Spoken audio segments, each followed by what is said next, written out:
requesting our principal madam to say few words about this day.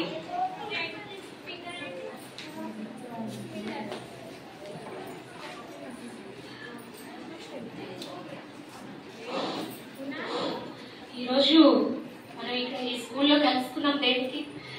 International women's day. అందరికి తెలుసు already yesterday నిన్నటి నుంచి మనం అందరం చెప్పుకుంటున్నాం.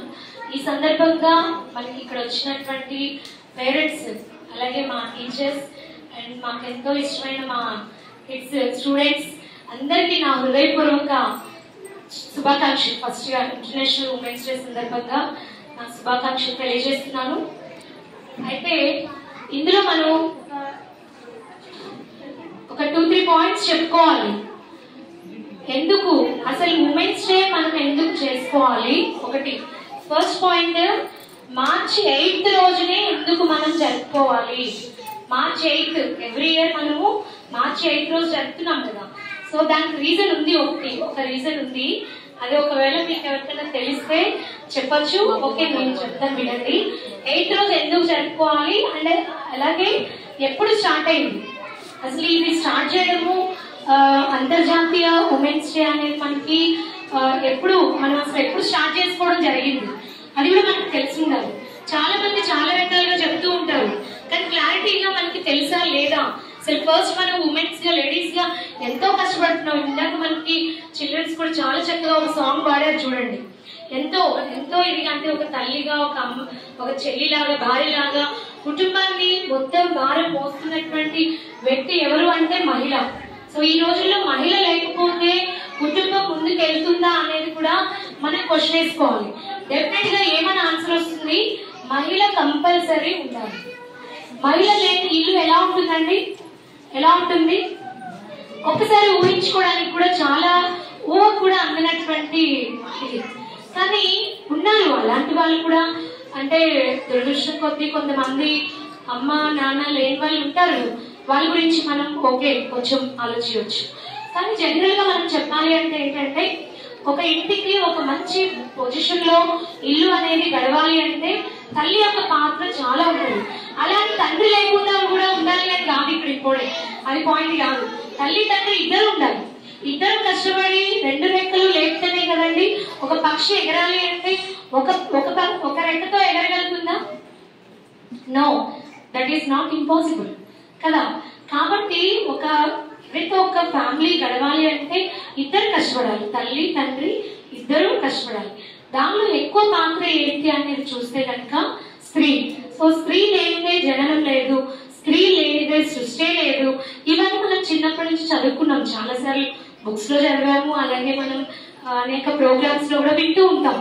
కానీ ఇప్పుడున్నటువంటి జనరేషన్ లో, ఇప్పుడున్నటువంటి సమాజంలో రియల్ గా ఒక మహిళకి అసలైన గౌరవం దక్కుతుందా లేదా, ఇది కూడా మనం ఆలోచించాలి. అవునా కాదు?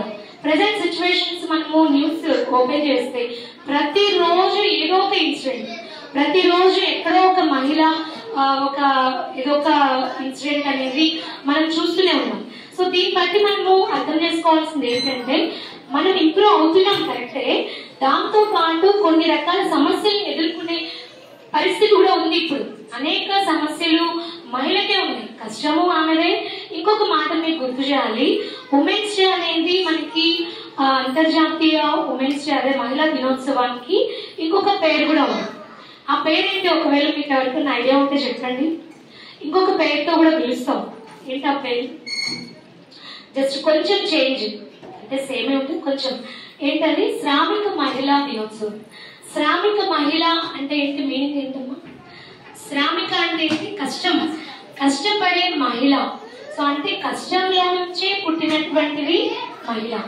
ఎంత ఎత్తుకు ఎదిగినా కష్టం, ఇంట్లో పని తప్పదు, ఇంట్లో చేసేటటువంటి ఏది కూడా తప్పదు. నేను ఇంత చదివాను, ఇంత చేశాను, నేను ఇది చేయను అంటే కుదురుతుందండి? No, that is not.